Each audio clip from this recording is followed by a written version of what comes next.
Buenos días a Latinoamérica, buenos días en Nicaragua y el resto de Centroamérica y buenas tardes aparte de Sudamérica.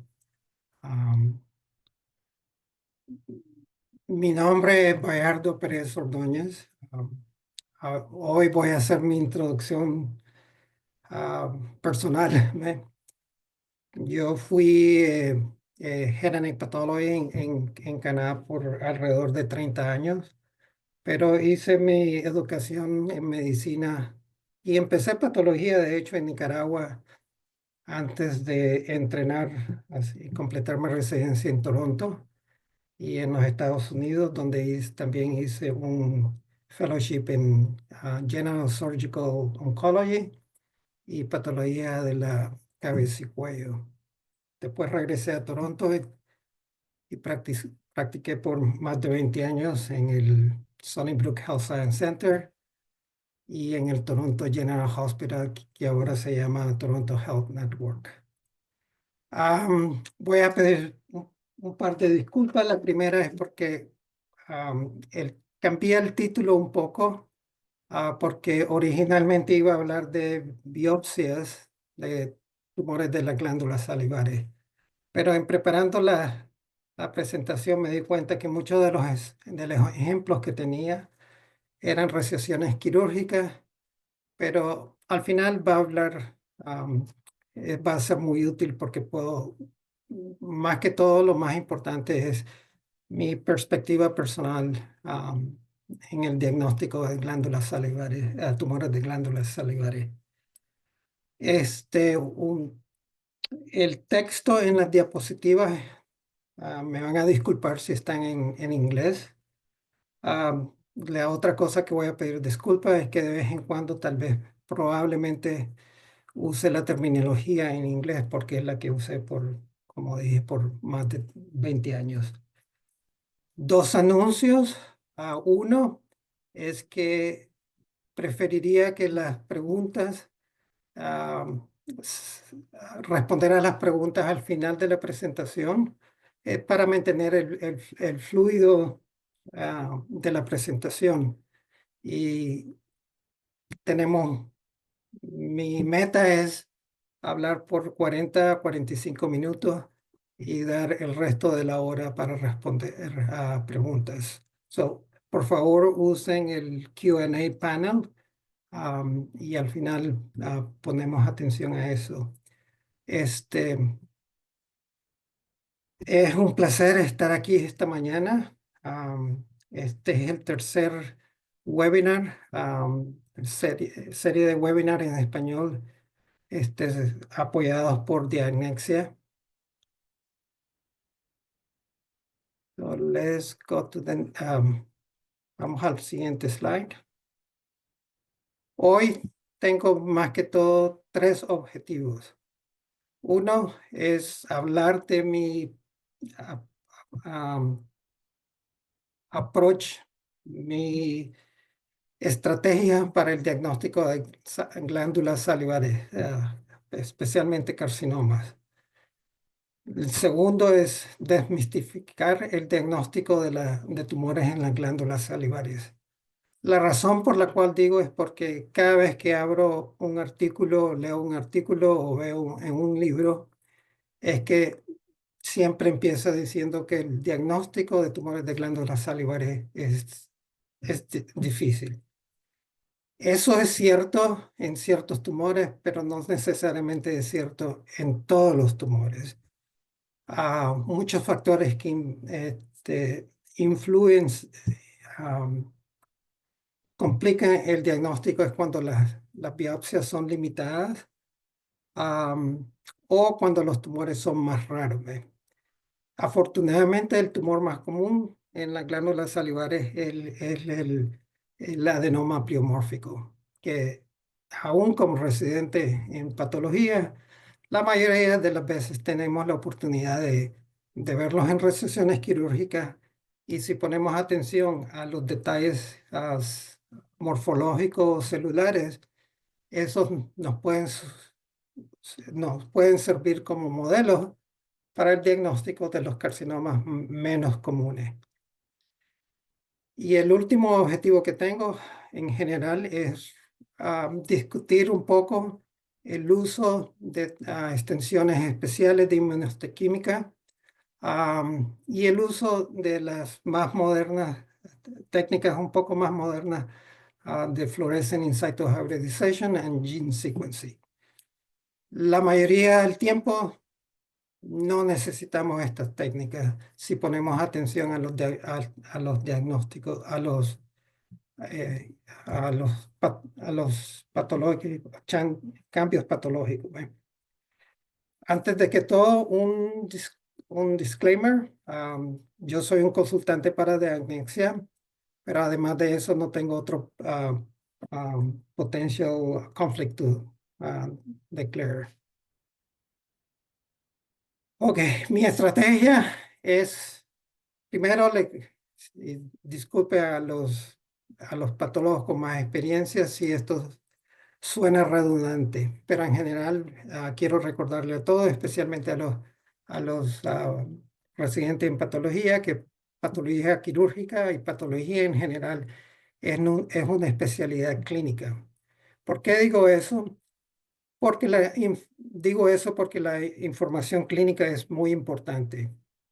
El sexo del paciente, la edad, síntomas, la locación, a qué glándulas estén envueltas, todo eso es importante. ¿Por qué lo digo? Porque, por ejemplo, el carcinoma, el mucoepidermocarcinoma o carcinoma mucoepidermoide, salivary duct carcinoma, por ejemplo, es un tumor que es mucho más frecuente en adultos masculinos, casi nunca se ven las glándulas menores.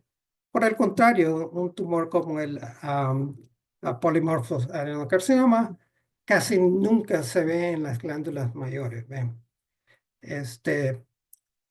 Y aunque por ejemplo, el carcinoma adenocístico es más, se puede ver en las glándulas mayores, en general la combinación entre glándulas de la cavidad oral, submandibular gland, es mucho más común que en la parótida.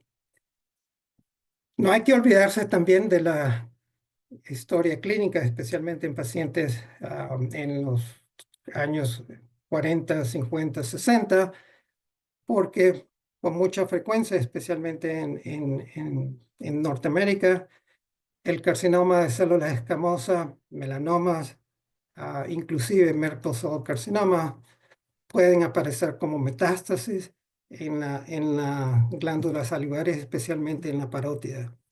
La otra cosa es que no hay que recordarse es que las glándulas salivares, especialmente la parótida, tienen mucho tejido linfático y pueden ser el sitio primario o secundario de linfomas.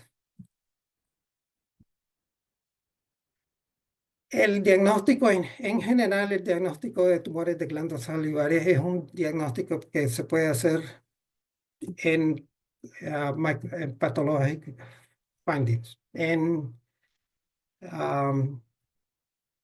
Ese ha sido el approach que hemos usado en muchos, por siempre, pero ahora nos encontramos que con muchas técnicas inmunohistoquímicas y ahora técnicas moleculares podemos refinar un poco más el diagnóstico que lo que podíamos hacer.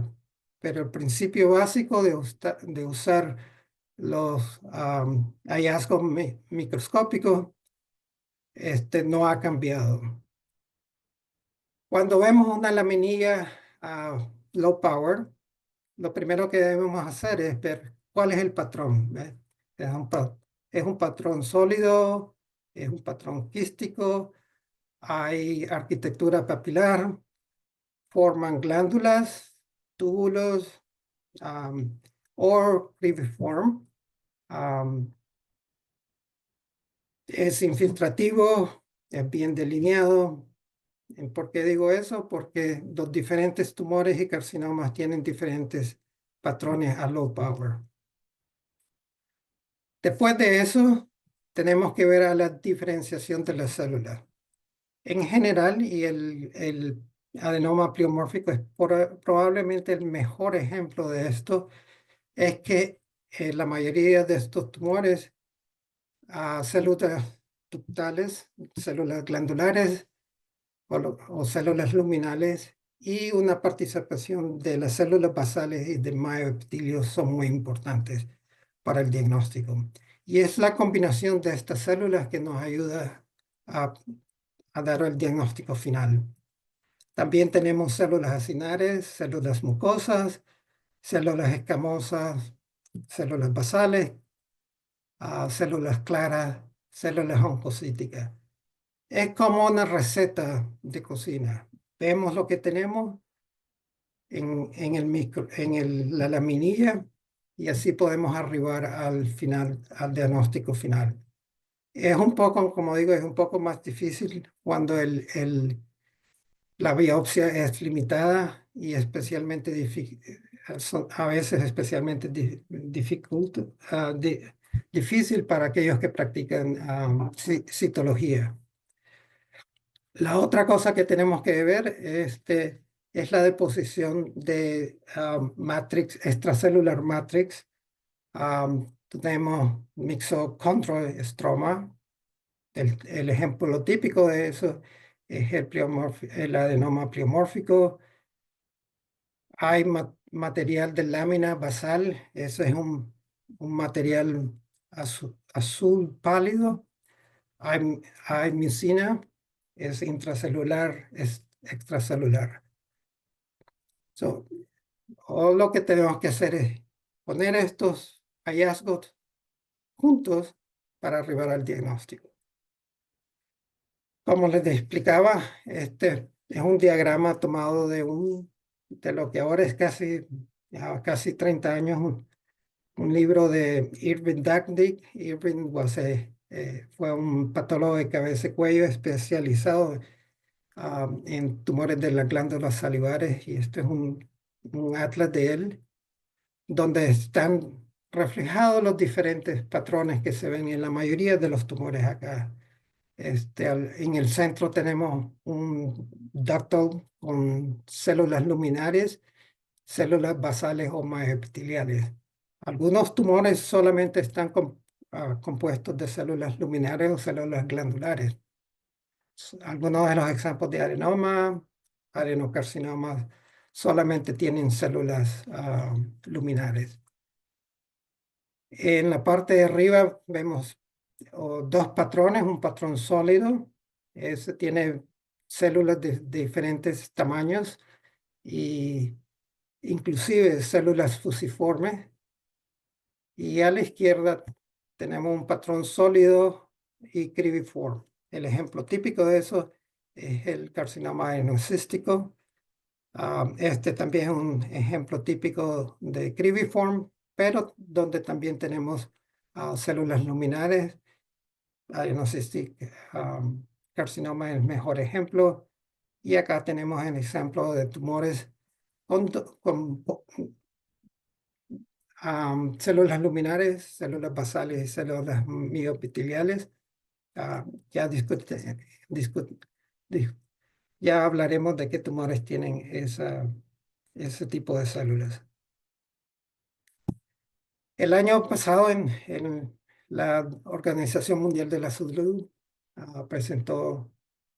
publicó la quinta edición de la clasificación de glándulas tumorales. Hay muchos cambios, nuevas clasificaciones que incluyen un nuevo tipo de adenoma, que es llamado striated duct adenoma, y el esclerosis polycystic adenoma. No se preocupen mucho de eso por memorizárselo, porque esos son tumores muy raros. Ah, Aparecen de pronto, pero tenemos recursos, como discutiré más adelante. Hablaremos de los tumores más comunes. Y en términos de carcinomas, hay de nuevo los más comunes, mucoepidermoid carcinoma, adenocístico, carcinoma adenocístico, carcinoma de células acinares, polimorfo adenocarcinoma, and so on. Y acá tenemos nuevos tipos de carcinoma que principalmente han sido identificados en la base de cambios moleculares. Um, Microcirculatory carcinoma, esclerosis microcística adenocarcinoma. Ese es un tumor que imita algunos de los tumores de la piel. A mucinous adenocarcinoma. No discutiré eso hoy. Esta es una lista de alteraciones moleculares muy comunes, um, y que es limitada porque la lista es muy larga. Por ejemplo, pero la más común es, por ejemplo, en carcinoma micoepidermoid carcinoma, adenocystic carcinoma, and so on. En sitios como Canadá y Estados Unidos, afortunadamente cuando yo practiqué tuve la, la suerte de poder usar una de estas técnicas para corroborar un diagnóstico o para llegar al diagnóstico final. Afortunadamente, no se necesitan muy a menudo estas técnicas.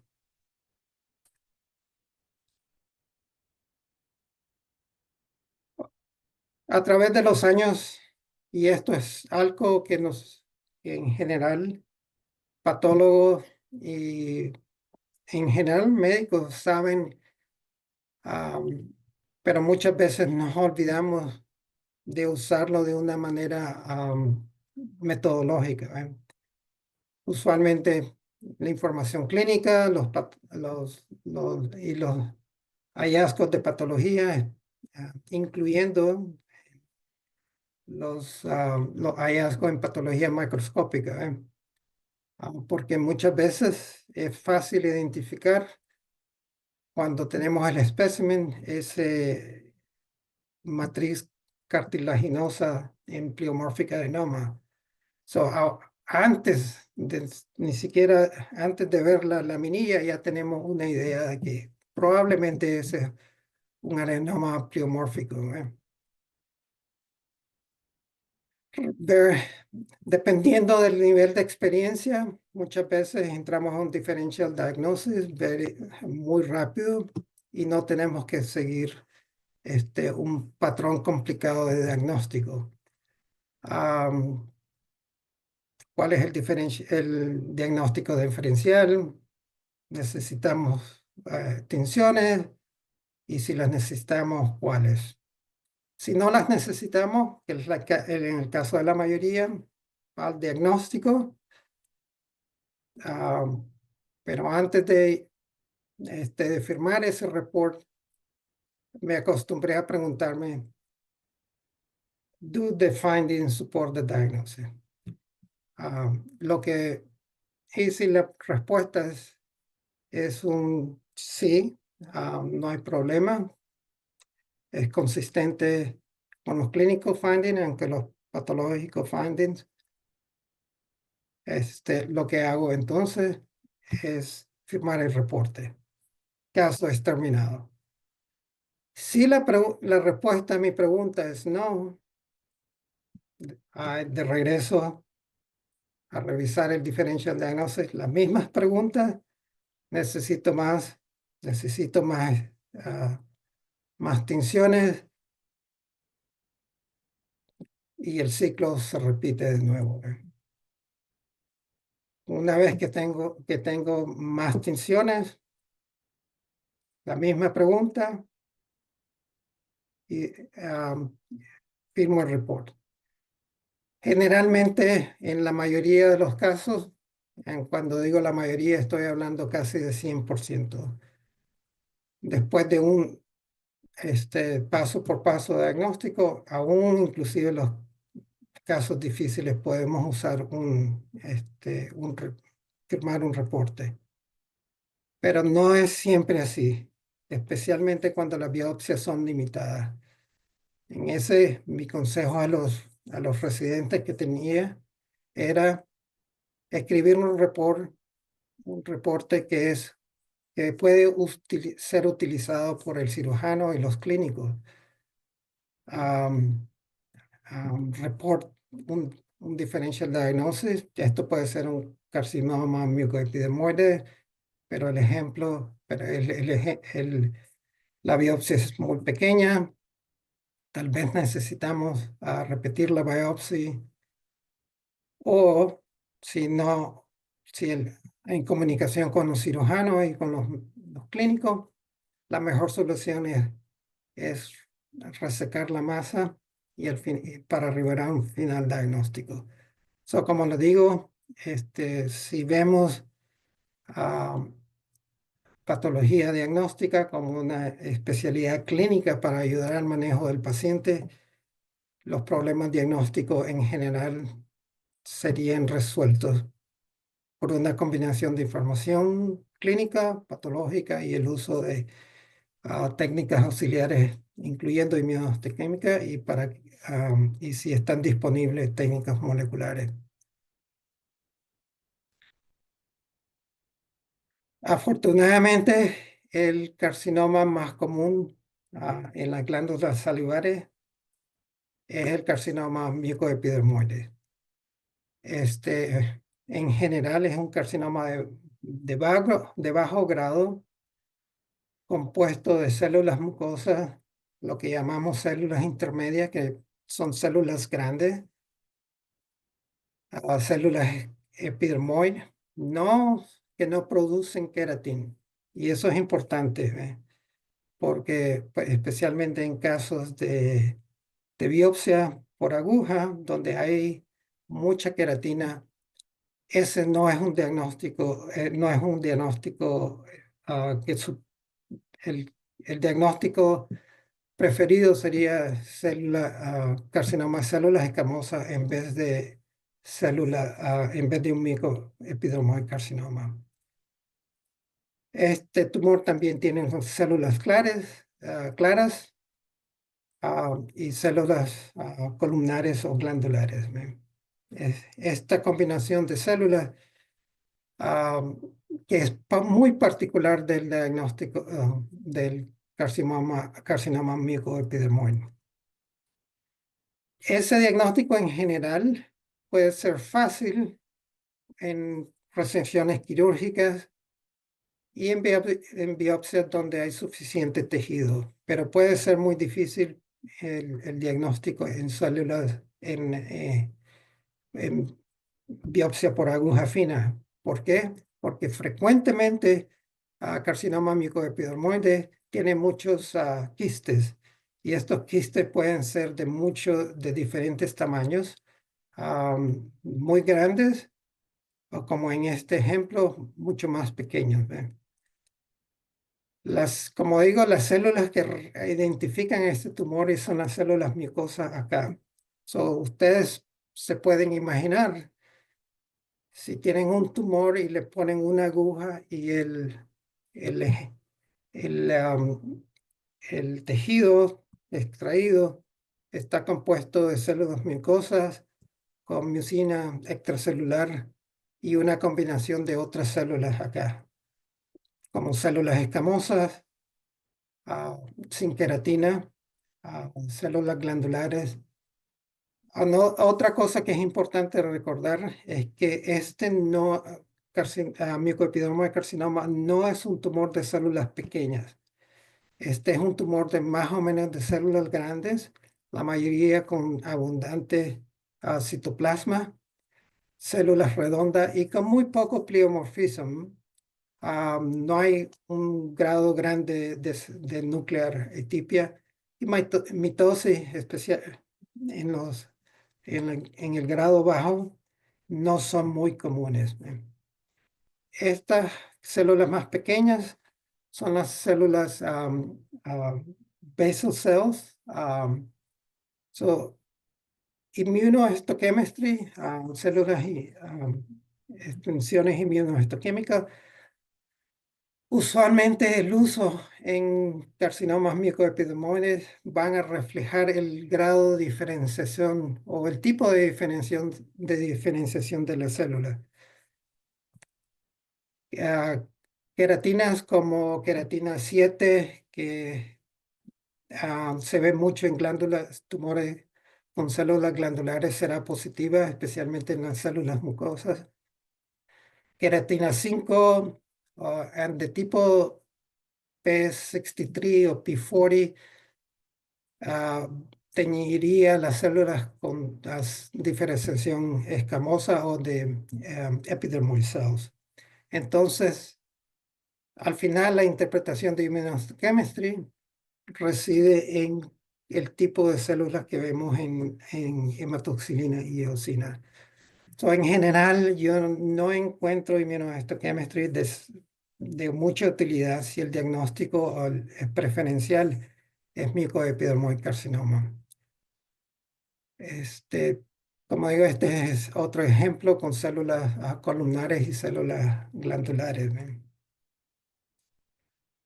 Now, cuando el micoepidermoid carcinoma, el patrón predominante es sólido o de alto grado, es un diagnóstico más difícil, especialmente en biopsia por aguja fina. Mi consejo es buscar áreas del bajo grado. No, no hay que distraerse por la presencia de células muy pleomórficas. Lo que hay que hacer es que buscar las células de o las áreas de bajo grado. Ahí es donde van a encontrar su diagnóstico diferencial. Otra cosa que podemos ver en esta fotografía es la presencia de células claras. Esas células claras generalmente tienen glycogen. Este es otro ejemplo de un carcinoma micoepidermoide con un patrón sólido. Si pone mucha atención, ahí hay células con mucina intracelular. Music-Carmine o PAS en este caso serían muy útiles para identificar o asegurarse de esas células. ¿Ve? Al final de cuentas, si el patrón más común que tienen en el ejemplo es el patrón sólido, como le digo al final, si no tiene recursos para FISH o moleculares, afortunadamente el tratamiento de la mayoría de los tumores de glándulas salivares es cirugía. En este caso, el diagnóstico puede ser carcinoma de células glantes. El diagnóstico diferencial incluye a high-grade mucoepidermoid carcinoma, salivary carcinoma, etcétera, etcétera. Pero al final, si no tenemos un diagnóstico definitivo, estamos proveyendo un reporte que es útil para el cirujano. ¿Eh? Y como le digo, este no es un tumor de células pequeñas, es un tumor de células grandes. Si tienen FISH o otras técnicas de patología molecular, pueden ser útiles para establecer un diagnóstico final. Am, el siguiente tumor de células grandes es el salivary duct carcinoma. Este es un ejemplo donde edad es importante porque este tumor no se encuentra en pacientes jóvenes. Usualmente lo vemos en hombres 40 a 50, 60, 70 años. Casi nunca lo veremos en las glándulas de la cavidad oral, en la cavidad nasal, es muy raro ahí. Además de eso, es el carcinoma más común cuando en casos de carcinoma expliomórfica adenoma.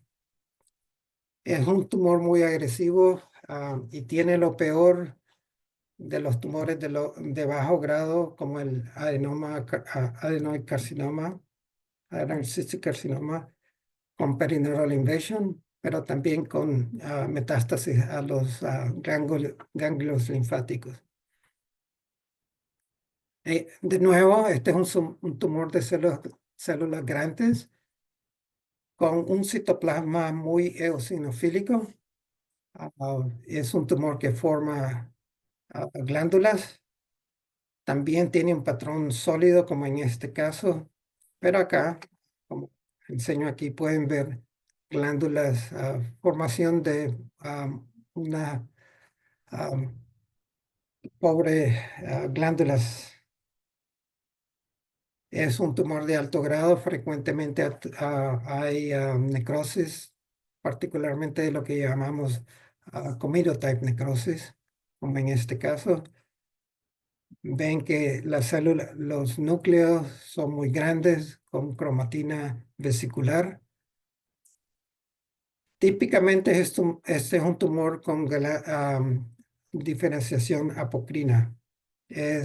Frecuentemente pueden encontrar ese citoplasma con mucha eosinofilia y a veces granulares. Este es un ejemplo con un patrón papilar con necrosis de nuevo. Algunos casos de pleomorphic salivary duct carcinoma tienen carcinoma in situ. Estos son espacios glandulares con glándulas mioepiteliales alrededor de los espacios tumorales, ¿no?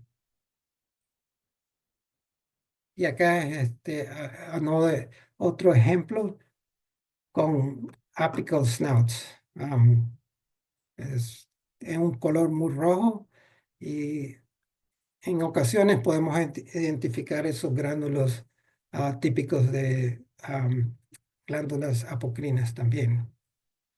Este es otro patrón sólido. De nuevo, este, por ejemplo, en este caso, un differential diagnosis incluiría un carcinoma de células escamosas. Y este es un ejemplo de un salivary duct carcinoma ex pleomorphic adenoma. Acá tenemos el típico bilayer de pleomórfico adenoma con células mioepiteliales o basales muy pequeñas. Y adyacent vemos células glandulares con mucha nuclear etipia y necrosis. En este caso, si el diagnóstico de salivary duct carcinoma es contemplado immunohistochemistry, puede ser de mucho beneficio usando androgen receptor aquí. 90, 100% de los casos verdaderos de salivary duct carcinoma es- van son positivos para androgen receptors. Muchos de esos casos también expresan HER2/neu en una manera muy similar a carcinoma de mama. Ahora nos movemos a tumores de células más pequeñas. Y el ejemplo típico de eso es adenoid carcinoma. Es un tumor relativamente muy frecuente en parótides, pero también tan frecuente como parótide en las glándulas menores intraorales, muy frecuente también en las glándulas submandibular y en la sanonesotract. Este se ve en un grupo de edad más amplio que salivary duct carcinoma. Yo lo he visto en pacientes en los 30 y 40 años.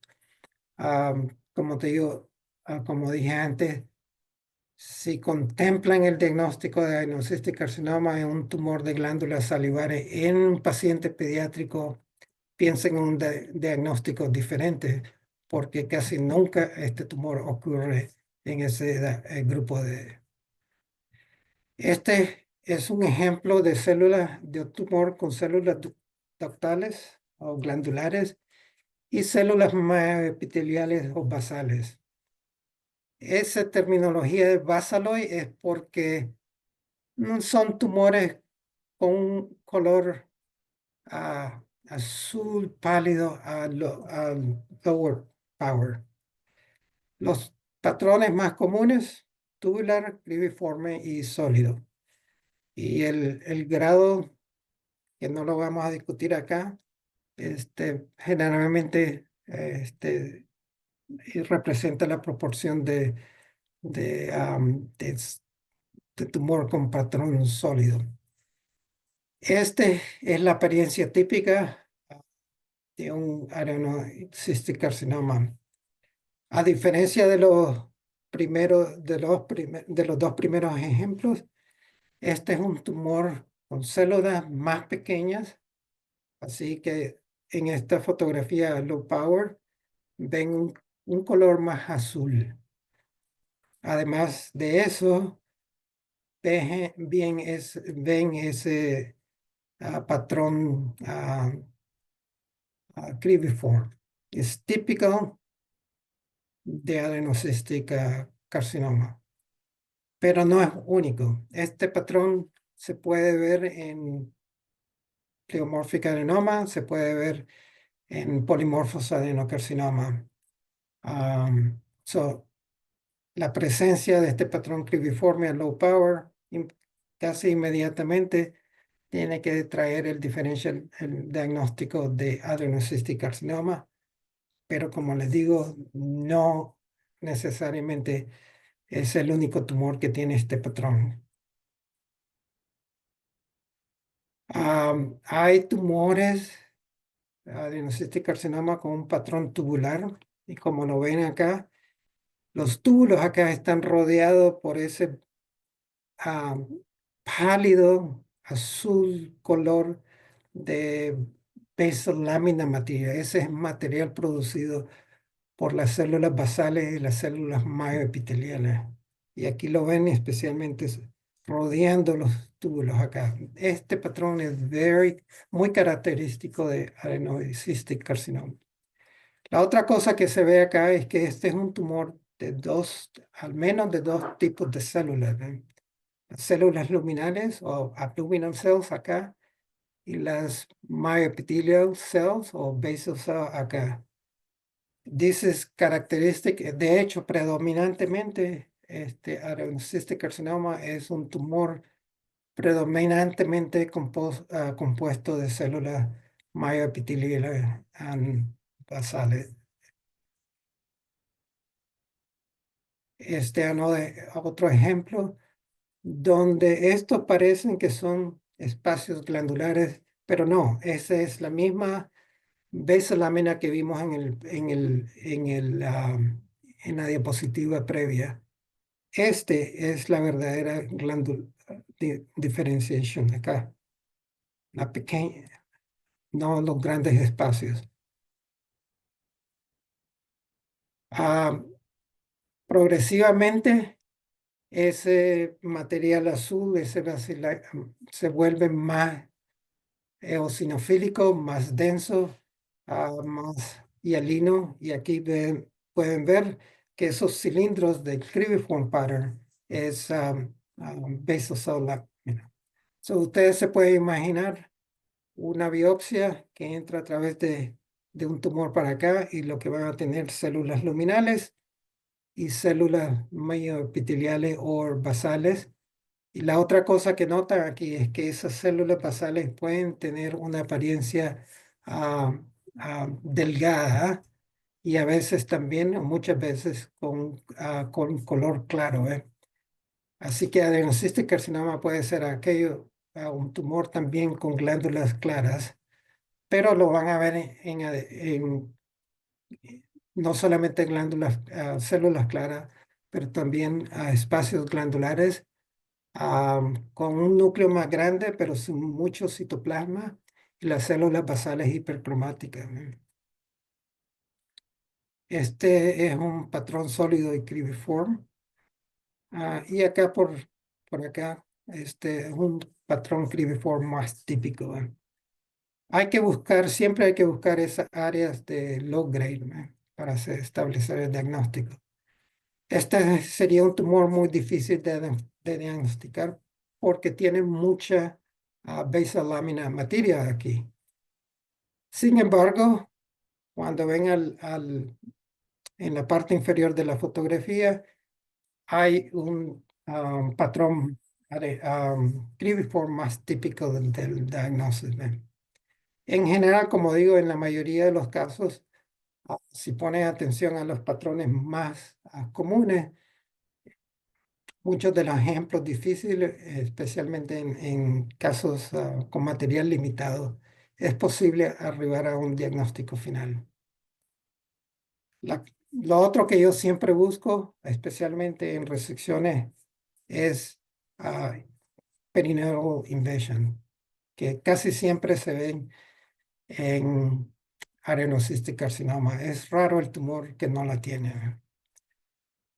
Am, Otros tumores de glándulas salivares, especialmente el polimorfos adenocarcinoma, puede tener perineal invasion, pero el patrón es diferente. En arenocystic carcinoma, muchos nervios grandes y pequeños tienen perineal invasion, mientras que en el caso del polimorfos adenocarcinoma, generalmente son ah, nervios pequeños que están a la periferia del tumor, mientras que en adenocystic carcinoma podemos ver esos nervios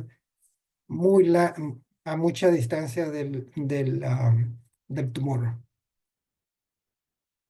Inmunohistoquímica en caso de adenocystic carcinoma, especialmente en esos casos con biopsias con tejido limitado, puede ser de mucha utilidad para identificar ese patrón de diferenciación dual de células luminares, células glandulares y células myoepitelial carcinoma.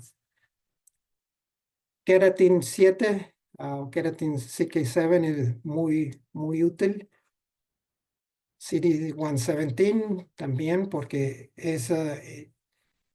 la tinción se ve en las células luminares, muy útil en los patrones sólidos también. Este es un ejemplo de actina, smooth muscle actin, um, indicando la presencia de células myoepiteliales.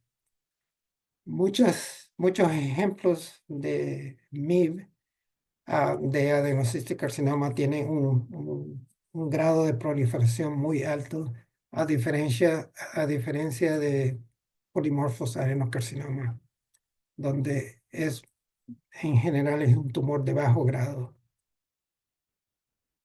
Am, Como les decía, para aquellos que tienen acceso a patología molecular y técnicas moleculares, en casos muy difíciles se podría utilizar para establecer un diagnóstico diferencial.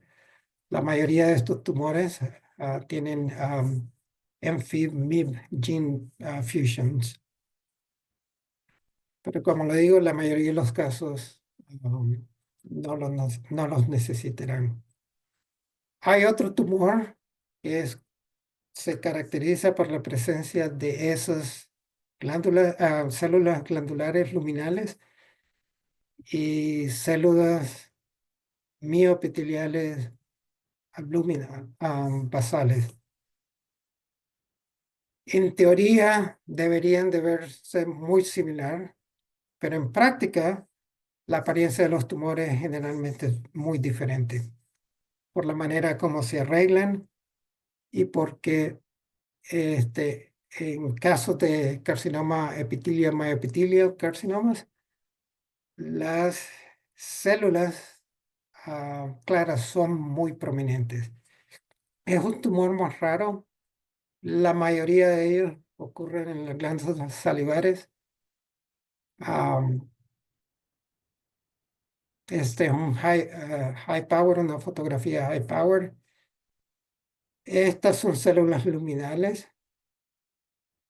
y a diferencia de adenocystic carcinoma, las células myoepiteliales son células con citoplasma muy abundante y generalmente citoplasma es claro.